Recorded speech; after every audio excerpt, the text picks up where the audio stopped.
Days of Return of the Ghosts, and what it means for Salem's future.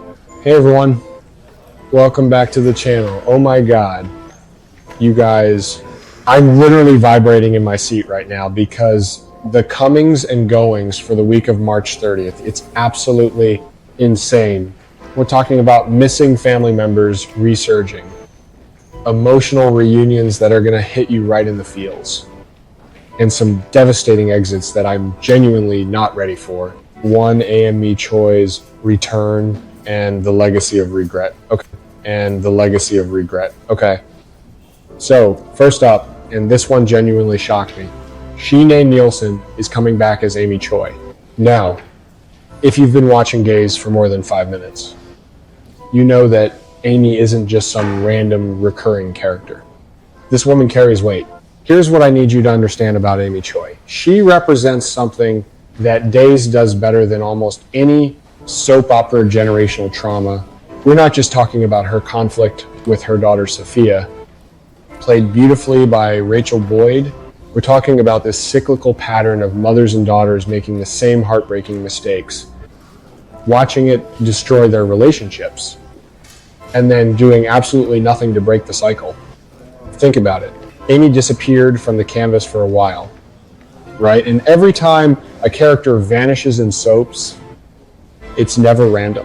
The writers bring them back when there's unfinished business, when there's a reckoning coming, and now she's back with Sophia, who's going through her own personal hell. You've got to ask yourself, is Amy here to help her daughter finally see the light, or is she about to make everything worse? Because honestly, based on what we know about Amy's track record, I'm leaning toward option 2.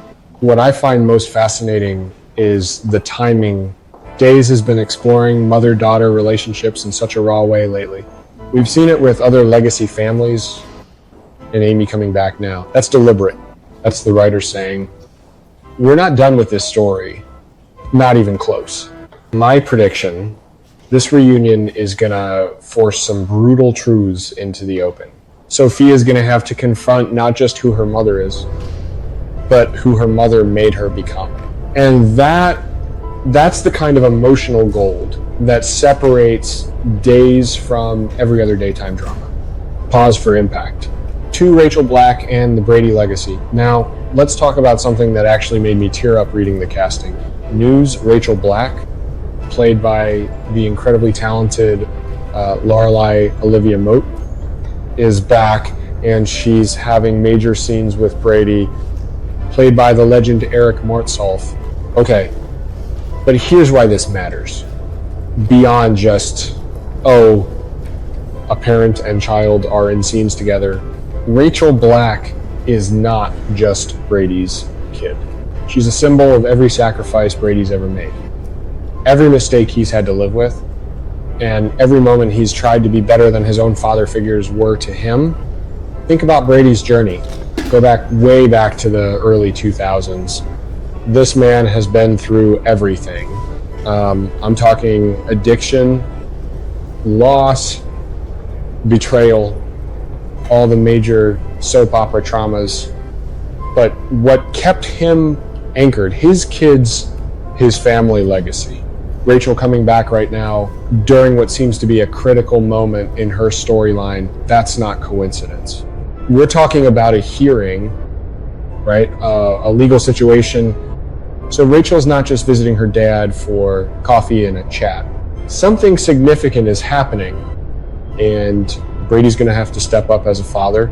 And you won't believe what gets me the most. Lorelai Olivia Moat also shares scenes with Kristen DiMera, played by the powerhouse Stacey Hyduck. Now, if you know anything about Days, you know Kristen and Brady's history is complicated.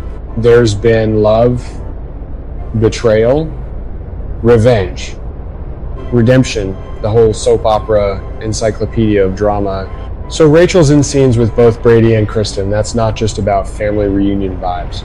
That's about the messiness of blended families, of exes who can't quite let go of kids caught in the middle of adult drama.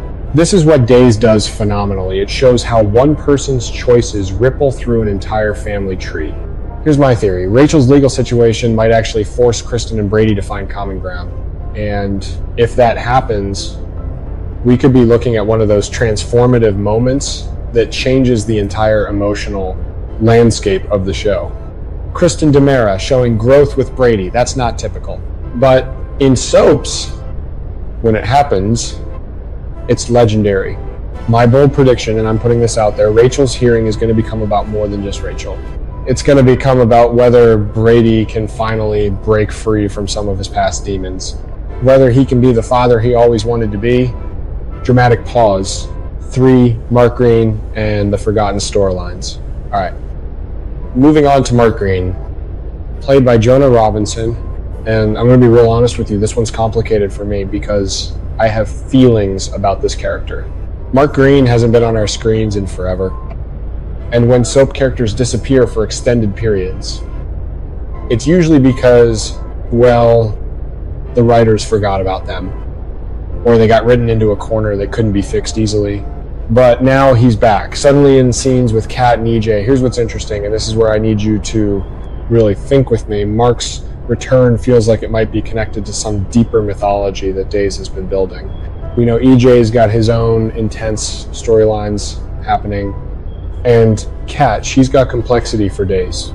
Now, I'm not saying Mark's return is going to blow the entire show wide open, but I am saying that when legacy characters come back after extended absences, it usually means the writers are addressing something unresolved. My question, and I think it's a fair one, why now? What changed that made bringing Mark Green back necessary? Is it because his presence somehow connects to a larger plot we haven't seen fully develop yet? Or is Days finally cleaning up some of its narrative loose ends? Honestly, I think it's both. And I think we should be paying closer attention to Mark's scenes than we might initially think. Because sometimes the most important character returns are the ones that seem most understated. That's the thing about soap operas that people who don't watch them don't understand. Sometimes the smallest return carries the biggest weight. Our transition for the Kirakis family and Bonnie's eternal struggle. Okay? And now we're getting into something that genuinely touches my heart. Wally Kurth and Judy Evans are back as Justin and Bonnie Kirakis. You gotta understand, if you've been watching Days for any length of time, Justin and Bonnie represent something that most modern TV shows don't even try to do anymore. They represent a relationship that's been tested by literally everything. Death, yeah. Betrayal, absolutely. Family drama, you have no idea. And here's what's so beautiful and so tragic about them. They keep choosing each other, even when it makes no sense. Even when everyone's screaming at the screen like, Bonnie, leave him, or Justin. She's clearly got secrets. They come back. They fight. They make up. They prove that love isn't always about making logical sense. Sometimes it's about two deeply flawed people who somehow complete each other anyway. The casting note says Justin's urging Bonnie to see reason. Oh, UBT, there's drama attached to that. Because Bonnie Lockhart, Bonnie Kirakis is not a woman who does reasonable, she's chaotic, she's unpredictable. And honestly, that's why we love her. But here's where my perspective gets a little different from the mainstream fandom. I actually think Bonnie's chaos is needed in Salem. Soap operas work because of characters like her, characters who shake things up, who don't follow the rules, who make you uncomfortable and then somehow make you root for them anyway. When Justin tells her to see reason, I don't think he actually wants her to see reason. I think he wants her to be honest. And that's the difference, right? Bonnie's running from something. She's always running. And Justin, he's been trying for years to be the one thing she can't run from. This reunion scene might actually be about Bonnie finally standing still long enough to let someone love her. And that is the kind of deeply human storytelling that Days of Our Lives absolutely excels at. J.J. Devereaux's return and the weight of legacy. Okay, so Casey Moss coming back as J.J. Devereaux and having emotional scenes with Susan Seaforth Hayes as Julie. This one hits different. Guys, this genuinely hits different JJ Devereaux is a legacy character, and I'm not just throwing that term around. JJ's parents are Tom and Alice Horton.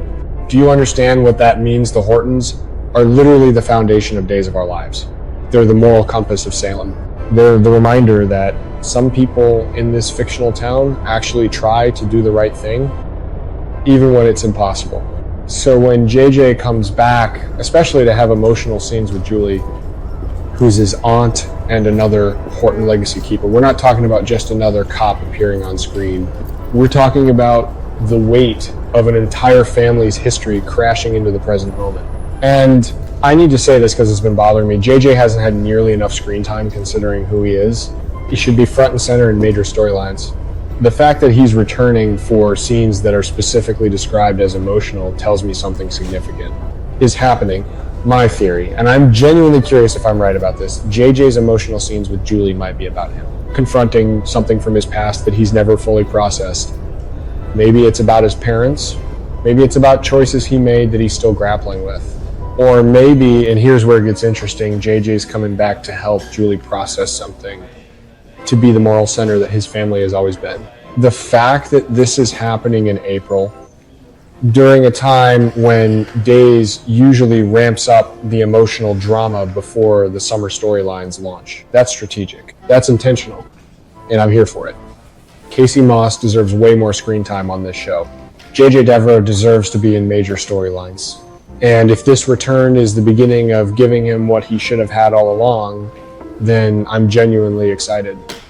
Owen Kent's final chapter and what it means. And now, we need to talk about something that's actually going to hurt Wes Ramsey's final scenes as Owen Kent. When a soap writes a character off screen, especially with the specific wording of final scenes, it means one of two things. Either the character is being killed off, or they're being written out in a way that makes their return extremely unlikely. Either way, it's goodbye. Owen Kent is, man, he's been a complicated character. He's been involved in some pretty significant storylines, and his relationships with Jeremy, Alex, and Stephanie have all been fraught with tension and drama. Here's what I find fascinating about Owen's exit. The casting note says he provokes Jeremy and Alex. So his final scenes aren't about redemption or heartfelt farewells. They're about conflict. They're about leaving things unresolved. That's actually brilliant soap opera writing. If you think about it, real life doesn't always give us neat endings. Sometimes people leave while you're still angry at them. Sometimes you never get to say what you needed to say. Owen's exit seems to be reflecting that reality. But here's my take, and I think it's important. Owen Kent might be more important to the show's future now, in his absence, than he was when he was on screen. His death or departure is going to force Stephanie, Jeremy, and Alex to confront who they are without him in the picture. It's going to reshape their dynamics in ways we can't even predict yet. This is actually a masterclass in soap opera storytelling. You write a character out by making them matter after they're gone. And based on how much these other characters are going to react to Owen's exit, I'm betting his absence is going to be a catalyst for some major reshuffling of Salem's playing pieces. So while we're saying goodbye to Owen, we're actually watching the dominoes start to fall for what's coming next. That's the thing about soaps. Sometimes exits are actually just beginnings in disguise. Okay,